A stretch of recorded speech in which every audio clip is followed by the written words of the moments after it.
Mangaldan DRRMO nakatutok sa mga bahaing barangay dahil sa nararanasang malakas na pag-ulan.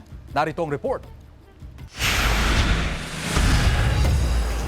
Ramdam ang epekto ng Bagyong Paulo sa Pangasinan, kaya nakaalerto ang buong puwersa ng NDRRMO sa bayan ng Mangaldan. Mula sa 30 barangays ng Mangaldan, 21 barangay ang binabantayan ng mga otoridad dahil sa posibleng pagbaha. Siyempre, lahat ng mga responders po namin ay naka-standby. Nandyan sila sa baba at itong mga ibang staff ko ay kasama ko rin sila na nag-iikot kapag pinupuntahan namin yung mga low-lying areas na barangay. Nakaposisyon ng mga rescue equipment ng MDRRMO. Handa na rin na rumisponde ang mga bumubuo ng Emergency Response Team. Isa sa mga madalas bahain ang barangay Anolid.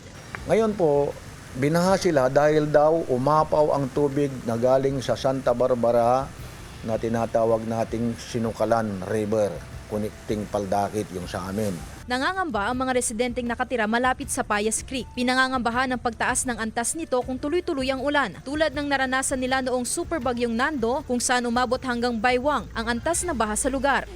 Nakakapanik po kasi biglang tataas yung tubig po na hindi namin alam. Tulog kami, gigising kami, may tubig na sa loob ng bahay po namin. Malaki na yung problema. Kasi pag baho, hindi ka nakapagtrabaho, wala nang kwan. Nagpaalala rin ng mga otoridad na huwag munang magpunta o maligo sa Angalacan River upang makaiwas sa sakuna. Kasama si Daryl Peralta, Sandy Salvacio, One North Central Luzon.